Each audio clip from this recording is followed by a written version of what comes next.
Hi, I'm Dr. Winnie King, and welcome to Keeping Kids Healthy. Now, this is a program about your children's health, and it comes to you from the lobby of the Children's Hospital in Montefiore in the Bronx.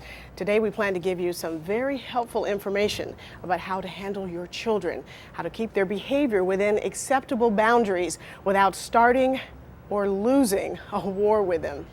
Now, as your child grows up, it's exciting to watch his personality take shape, but it can also be very frustrating when that emerging independence pushes up against the rules that you've set for him.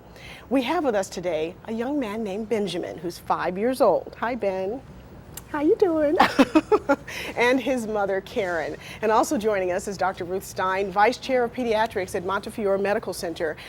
We actually set up Dr. Stein with Karen and Ben together last week for a consultation, which we're going to hear about a little bit later. But first, let's hear a little bit about Ben. Now, Karen, I hear that he is a very energetic child, to say the very least, and that you've described him as sort of a wind-up toy that won't stop. Tell us, what are some of the issues? What are some of the things? A typical day for you is a power struggle, back and forth, back and forth. You know, what are the things that really confront you with Ben? Oh, Ben is so high energy. Keeping up with him is a challenge, but his big issues are listening to what I'm saying all the time. Yes. Sometimes he uses his hands instead of his words when he's got a conflict. Yeah. And then also just bedtime, getting him to bed at night when he's supposed to be in bed. Oh, the old bedtime fight. Yeah, the fight. That seems to be universal. Yeah. Oh, Ben, you don't like to go nighty-night? You don't want to go nighty? Why? Night-night is important. Because why? I don't want to. You don't want to? Well, why? You don't want to stay up all night long? No. Oh, you can't stay up all night long. You have to get sleep. I know it must be pretty frustrating for you. This is an ongoing thing with you. Yes. All the time, over and over. It's been that way almost since he's been born, but yeah. Really? Bedtime is the big struggle. And what about food and eating? Is that a problem at all? Not too big a problem. Yeah. I mean, it's off and on. That doesn't concern me as much. We don't concentrate on food, right? Well, we have some video of a typical day in your household, and let's take a look at what goes on with Ben. Oh my goodness. Ben, is that you? Look at you. Oh my goodness, so much energy all the time. Karen, this is pretty typical? This is typical. I mean, off and on throughout the day. Yeah. Just depends on when he's, burnt out or, meltdown as we put it. Okay. So Now, at least once a day. Ben, what was going on that video? Why were you so angry? What happened? Do you remember? What happened? Because you were really angry. You were throwing things? Were you mad? Aunt Robin found the mattress. She found something, your Aunt Robin, and that made you mad? Oh my goodness. And so you had to throw some things around because you were so upset? Now, Karen, I know you've read a lot of parenting books, and you've tried to, figure it out. Yeah. Why do you think it's not working for you? I think one of the things is we're not consistent. It's hard to keep up with it. You start something and then, he starts getting good and you forget about it. Yeah. We were doing a reward chart for a while where he'd get stars when he did good things, and that was working really well. He'd get 10 or 25 stars and go to the movies or something special.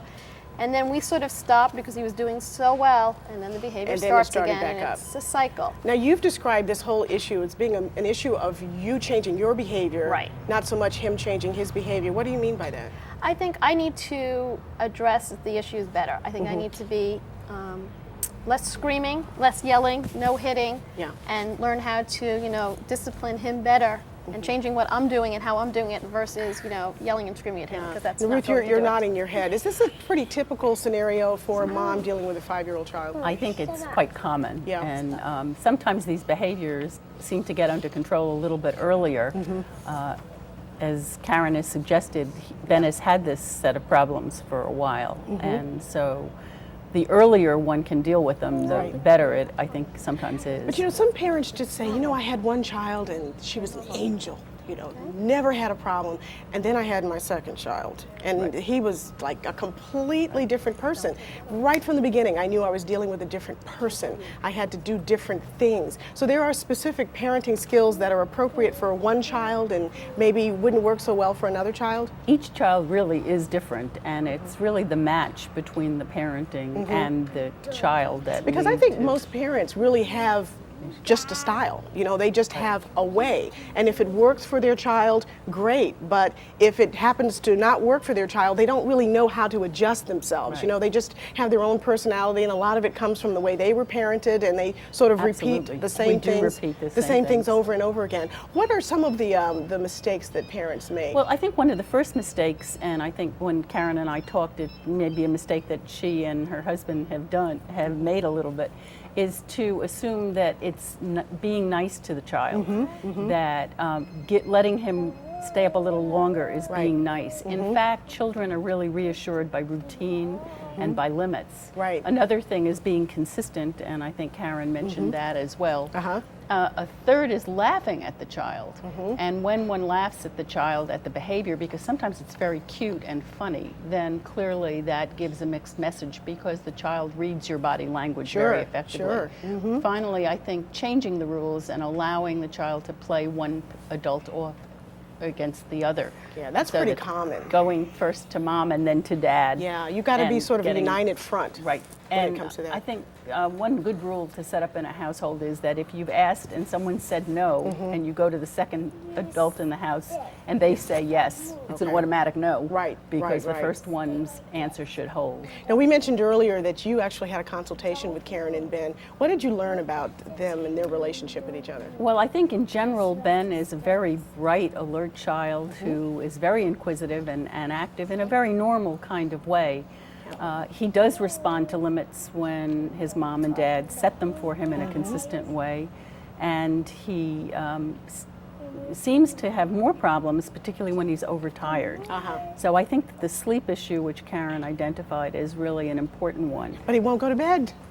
Well, I think there are ways to be consistent about going to bed. One of the issues that Karen and I talked about is that she and Ben's dad have different ideas about what should happen when he comes home late, and whether Ben should be allowed to stay up until he comes home. Right. And he often gets in very, very late. Right. Oh, I see. So he's sort of waiting for Daddy. Waiting for Daddy to come home. Yeah. And I suggested that one of the things they try to set up is a reward system that rewards him for going to bed on time. I see. And maybe gives him some extra special time that he earns by doing that with his Does it dad. make a difference going to bed at the same time every night, that consistency? I think routines are really very helpful and reassuring to children. Right. We all do least well when we're uncertain what the expectations are. Right. Now, you had mentioned, Karen, the reward program. Tell us about that, because, you know, my sister has 4 kids, and she did that with the reward, and it was so funny because she would award points, and they were so thrilled with getting the points, they never even bothered to ask for the prize. You know, they just really bought into the points. What do you do with Ben in points? He gets stars. He's got a nice little chart, and we put the stars on each time he does something, you know, well, or what he's supposed to do if we ask him to do something and he does it right away. Getting dressed in the morning without a power struggle, going to bed at night could earn 2 stars, you know, not hitting at school and that kind of stuff. And then once he got a certain amount of stars, before we started the week, we would agree how many stars he needed for what. Okay. And that seems to work? And it was working really well. He was excited. He got to see Monsters Incorporated, a few other good movies. Yes. And then we stopped for a while because he was doing so well. Yeah. Well, Ruth, give us some of the strategies that parents should use, you know, to try and control the behavior. I think setting up a positive incentive and rewarding good behavior by comment is sometimes that's all that's needed. Yeah. It doesn't necessarily have to be another kind of reward. Yeah. As parents, we tend to pay the most attention when children are doing things that are annoying. Right. And so You don't it's reward them when very they're being easy good. to ignore them when they're playing quietly off Right. in the You're just corner. so grateful, you know. Right. You don't want to do anything to mess it up. So making sure that you do notice and you do comment on that will incentivize them to do that more and more. Yeah. Positive reinforcement rather than positive negative reinforcement. reinforcement, I think, which is something that we tend to do. And I know you were talking earlier about the frustration that you feel where it sort of builds up, and then you sort of, you know, it's like a volcano, and then you're doing some of the negative things that you really don't want to do. Yeah, if I'm in, sometimes it gets to be too much, like he'll be climbing all over me like he is, and I'll be like, enough. And then, you know, it just little things build up and you've got no patience for it and you're just ready to explode. And what we've tried to do, one of the things we discuss is when that comes, is just sit there and say, give me 15 minutes by myself, and then after I'm done, we'll do something extra special. Right. And we tried it yesterday, the first time. Ooh, watch the head. We tried it yesterday for the first time, and it actually did work a little bit. We were doing a computer game, and it wasn't working on the computer, and I said I had to go to work. We went to the office. He came with me, and he did very well there. Right. And then we came home and we played the computer games like we promised, Oh, right? good. Well, Ruth, just we've got a few seconds left. Is there something you can say to parents to sort of help them sort of understand that this is somewhat normal and that there isn't something horribly defective with their child, that this is a part of just the normal socialization of children, so they shouldn't look at their kids as trying to particularly mess their day up? I think if children aren't doing things that are dangerous, if children aren't really upset and acting out in all arenas, if there are good times and then less good times, that's probably normal. Yeah. But if behaviors get to be more extreme, then I would suggest that people talk to their pediatrician. But it sounds like Ben is pretty normal to me.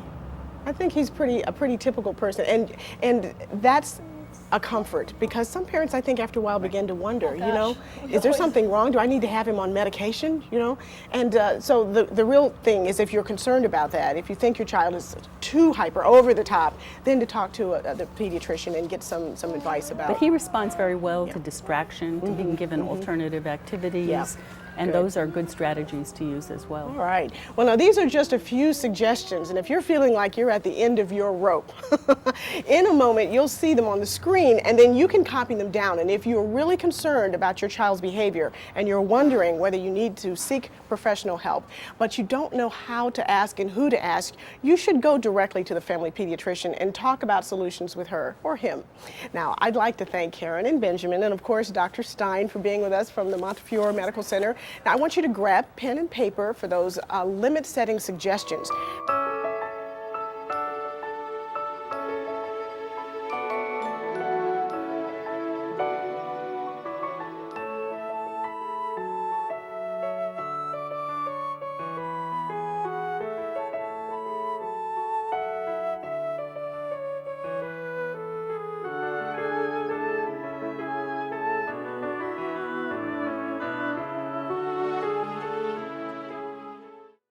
I'm Dr. Winnie King, and we appreciate you watching the show. See you next time.